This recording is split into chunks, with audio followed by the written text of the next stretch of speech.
friends, I'm going to ask you a question.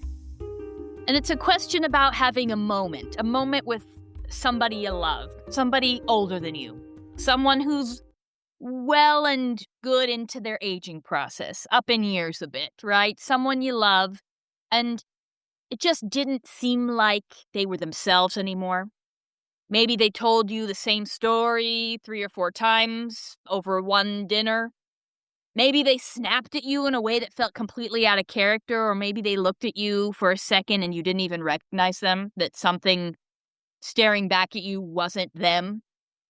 And maybe if you're really honest, it didn't just concern you, it actually kind of hurt. And that's what we're going to talk about today on The Raw Onion. And I'll tell you right now, we're going to talk about the aging brain. This is our 4th episode in the series of the aging brain. And we're talking about the elderly brain. And this is something that's important for all of us to know, because if we are blessed enough to get up in years, we will be those people who are dealing with a mental slowing down of sorts. It's the natural process of life. Doesn't mean it's easy. But even now, for us here having this discussion between Yoshie, who is really my number one partner, my only colleague that I would ever want in a room with me, with this incredible endeavor of the Raw Onion, between her expertise and mine, and the Raw Onion topics that we try to produce for you. This is a big one, because our listeners, our area here where we're trying to, quote unquote, peel back the layers, it affects us as much as it does them. Because we are really considered the sandwich generation, right? We've got kids that are growing up or maybe getting ready to leave the house. Or, at this day and age, we could have toddlers running around. But we're also in the middle of that and really kind of trying to wrap our heads around our aging parents, our aging relatives, our aging neighbors in our communities. And that's why they call us the sandwich generation. We're sandwiched right in between these two really big, pivotal moments for everyone else, that growing up and growing old. And so how do we deal with that kind of change when that kind of change feels personal? And just as a quick side note, this is really where Yoshie's expertise comes into play, really, frankly, spot on. Because in case you all listeners at home don't know, Yoshie Barnett, my incredible colleague and co-pilot here, who is running the behind the scenes on everything that we do and everything you listen to every week, she is actually the founder of Lotus Flower Journeys, and she is an expert crossroads coach. She works with high-achieving women in their 40s and beyond who are standing at a crossroads. And this is what we're really talking about today. So, when you're held back by certain things, perfectionism, or trying to navigate the world around you, this is the woman that you wanted to go to. And I'm always going to sing her praises because she is darn good at what she does. We'll talk about more of that as the episode progresses. But let's go back to a second with this concept of looking at somebody and really not just being concerned, but actually hurting. It's not just about aging. If somebody's looking at you, saying things that don't really feel good anymore, or maybe not even remembering your name anymore, not just about aging. It's about watching someone you've known your entire life begin to change in front of you. That is the epitome of a crossroads in life. And today we're peeling it back, guys, because what feels personal often isn't. We have to remember that. What feels emotional is often biological. And what feels confusing actually has a structure underneath it. And that's what my aim is today, is to really amplify that, and let's get into it. Let's dissect it. So one of the hardest truths about aging, and we're all there at some point or another, we know the brain changes. Not randomly, but structurally, chemically, emotionally. two key regions are especially involved. And I think by now y'all know one of my favorite parts of the brain is the prefrontal cortex. Because I love this little part of the brain. And it's not little, it's actually a big part right behind your forehead. It's responsible for that decision making, that emotional regulation, the impulse control. And the hippocampus, it's responsible for forming new memories and organizing experience. So when we break down all of these regulating topics, the first thing I ask of you is listen to what I'm saying, because it's not just happening out of nowhere. It doesn't come from the sky.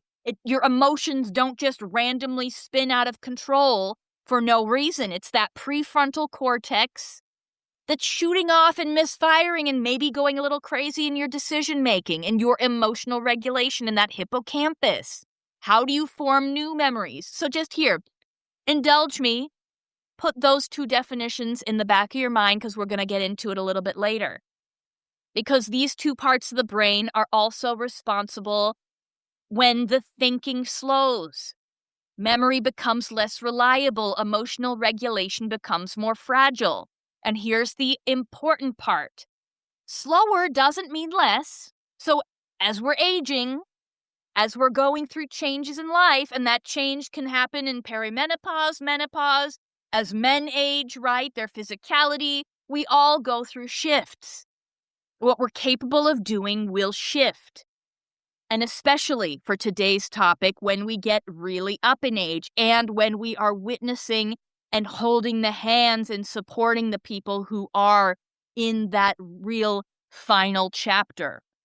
It doesn't mean that they're capable of less. It means different processing under strain. So when someone snaps, let's say when they're 75, 80 or older, becomes more rigid, reacts strongly, your brain interprets that as intentional. But underneath, something else is happening. The amygdala. Hello, amygdala. What is the amygdala? That brain's red flag, that threat detector. It becomes more reactive. And the system that normally regulates that amygdala, the prefrontal cortex, they have a really, really important relationship. It becomes less efficient. So the brain stops interpreting nuance. All of those little slights, those little moments where, well, you could have said something, it could mean a whole milieu of things, right? When you get up in age, it stops interpreting that nuance, that brain of ours. It goes straight to reaction, which means in those moments, you are holding two truths, okay? As the observer of that aging person, you're thinking, one, I know this is the brain doing its thing in its older years, and it still really, really hurts. Both are true. Both are true. And I want to share something personal with you guys that maybe it'll put a little more context into what I'm talking about. And take yourself as yourself dealing with people who are elderly, who are really in that chapter in their later years. So I want to take, for example, my uncle. He's now no longer with us, but at the time, this was several years ago, he was around 90. We had gone out for dinner. It was dinner that required chopsticks.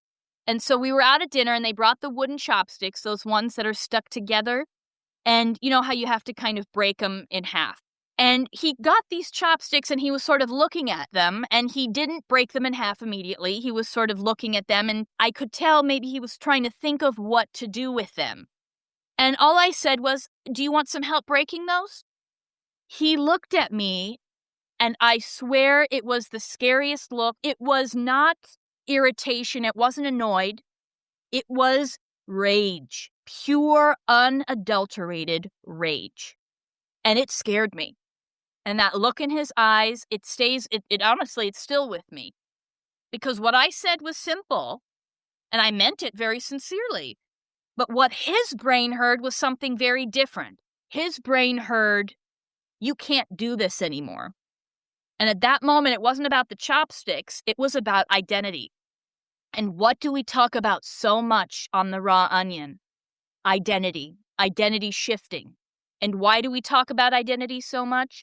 Because identity is our armor that we use at every stage in life about who we're presenting ourselves to be in the world, right? And it's our ultimate protection. And what do we always talk about here as well? We'll do anything to have that perception of safety. We are animals in that way. We will do anything to survive.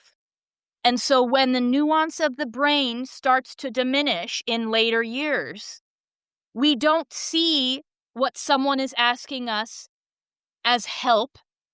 Me asking to break up those chopsticks for him was a threat to him.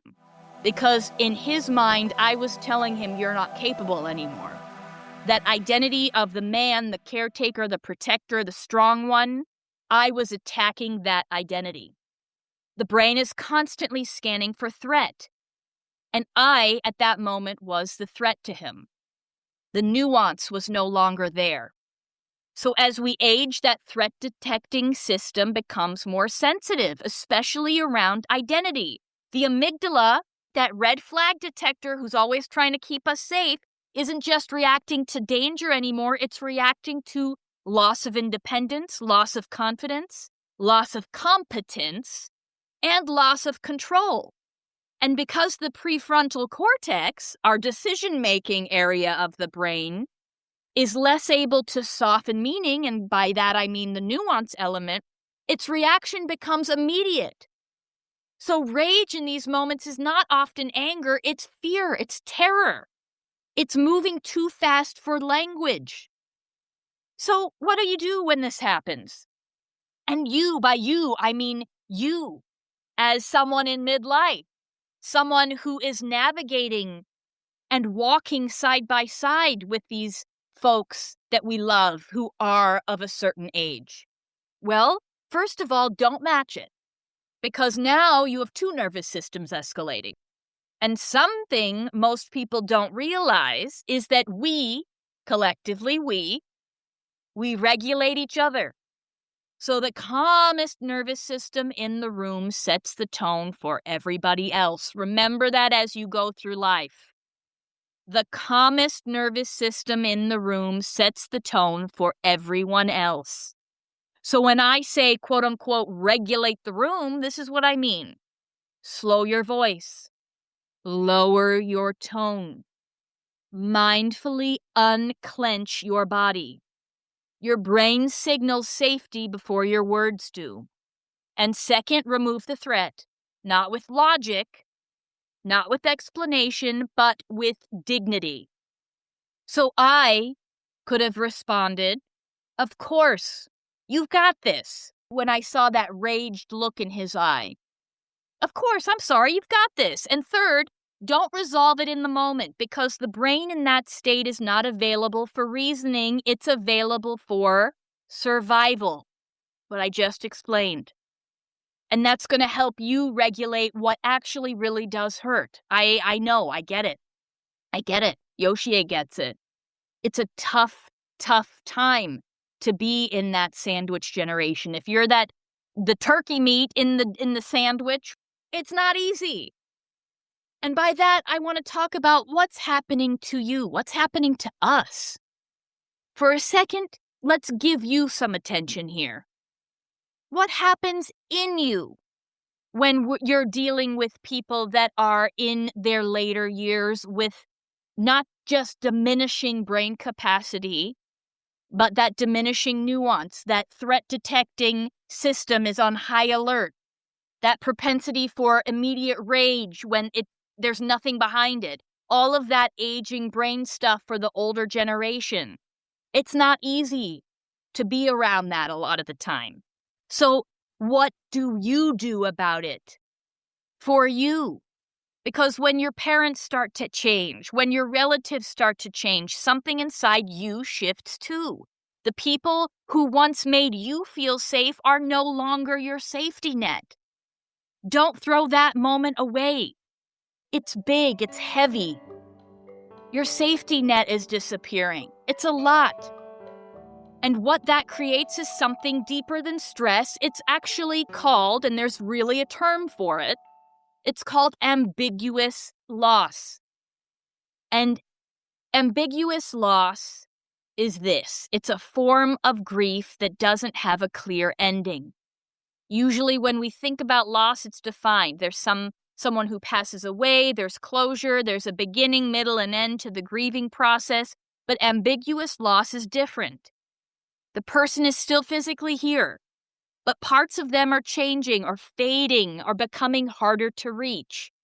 So you're not grieving someone who is gone, you're grieving someone who is still sitting right next to you. And here's why this is so difficult. Because our brains, all of our brains, we're wired for certainty. We're wired for resolution. We're wired for clear emotional categories. That's why we always talk about finishing the stress cycle. How many times have you heard me talk about that? However, you have to finish up a stress cycle, have that emotion, have that anxiety attack, but then make sure somatically, mentally, emotionally, you find a way to end that cycle. Otherwise, it's going to fester in you. And ambiguous loss is hard because there's no clear ending of that cycle. So your brain keeps reprocessing, re-questioning, trying to solve something that doesn't have a clear answer. So it can feel confusing, like guilt or sadness that comes and goes without warning, or one day you feel okay and the next day something small hits you and it all comes back because you're thinking of what your parents used to be like, or what your relative or your neighbor or your older friend used to be like. And sometimes just having a name for it changes everything. Because now it's not, why am I feeling like this? It becomes, okay, this is actually real. It's recognized as a real human experience. Ambiguous loss is real. So give yourself some grace around that. This sandwich experience of watching and being there for an aging person in your life isn't easy.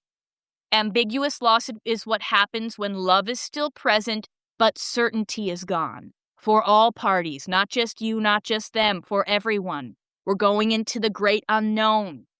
And when you start to understand that, you start to treat yourself with a little more patience too.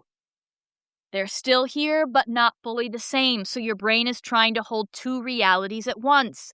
The adult, who you are now, and the child who still wants their parent or grandparent. And that tension, that is why this feels so heavy. And there's another thing people notice. They can remember, these older folks, right? They can remember what happened 50 years ago in perfect detail, but they don't remember what they had for breakfast an hour ago. Why? Because new memories rely heavily on the hippocampus. And it's not because it becomes less efficient. It now really means that new memories don't get stored well. Old memories are deeply enforced. And what have we talked about before? Our memories, who we are, our identity, our subconscious behavior, it's all reinforced between ages of 0 and 7. So think of those as those great grand canyons in your behavior. They are in there. They are solid. They are part of who you are, and it takes a lot of very mindful rewiring to adjust that. We know this. This is what we talk about here on The Raw Onion. So those old memories, I remember my grandmother, she was 96. She didn't know who anybody was sitting in front of her anymore, but if I asked her to recite a poem or sing a song from when she learned when she was 6 years old, it was flawless. And it was very easy for her to recall because those are really embedded in her core self. Not because it's preferred, but because it's what the brain can still reliably hold. And here's something most people don't expect. The brain does not age alone, my friends. Nope. And this is going to be a recollection to our last episode with Dr. Stephanie Koval, where she talked a lot about, let's say, between the ages of 40 and 60, how important the gut-brain axis is, or axis, I should say. But it's especially important to our aging loved ones. the ones that are 70 plus. It's all connected. A constant conversation between the gut and the brain is happening through the vagus nerve, right? And did you know that around 90% of serotonin is produced in the gut? Serotonin is that chemical that helps regulate our mood, our stability, our emotions, our sleep, our resilience, ability to bounce back. So when the gut health changes with age, and it does, brain function changes too. So inflammation rises, mood becomes more fragile, cognition becomes less stable. The system is all connected. And please tell me, does your aging loved one not have more of a sweet tooth than they used to 20, 30 years ago? They love that little glucose spike, that sugar rush. But it ain't helping their gut-brain connection. It's actually really harming it. So what do you do with all this? You don't argue facts, you redirect, you slow communicate, one idea at a time with them. You maintain the routines because predictability lowers cognitive load, right? They have to know what they can expect on any given day. You validate the emotion, not the accuracy. And you preserve dignity at all costs because the goal is not correction, it's connection. I'm going to say that again. The goal with our aging loved ones is not to correct, it's to connect. And yes, support that body of theirs too, while you're supporting your own. Movement, sleep, nutrition, even simple things like walnuts, rich in omega-3s and antioxidants. Support that beautiful gut-brain health. And isn't it funny that they look like tiny brains? Actually, we're going to post an incredible recipe I made the other day. My parents are still with us here, but they are older. They are in their 80s and 90s now. And I make this for them all the time. It's incredible raw vegan taco meat made from walnuts. Okay, I digress, but we're going to post this recipe on when we drop this episode because it is darn good and they won't even know they're eating walnuts. Trust me. But more on that later. Before we close, there's something important. You're allowed to feel tired. You're allowed to feel frustrated. You're allowed to feel the grief before anything is finished. Because this stage in life is not simple. You are building your future while slowly learning how to say goodbye to parts of your past. And grief doesn't always arrive at the end. Sometimes it arrives right now.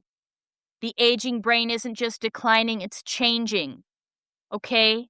We need to give ourselves patience, clarity, and compassion. You're not losing the person, you're learning how to love them in a different way. So here's a fun fact number 1 we're going to end with, okay? Factoid hack 1 from Yoshie Barnett and myself. The brain calms through co-regulation. So the fact here is, we know the human nervous system is socially regulated, meaning your brain literally mirrors and syncs with the emotional state of the person in front of you. We know this. So when something is escalated, when someone is escalated, your nervous system will rise with them unless you actively interrupt that, okay? You don't want to get all worked up.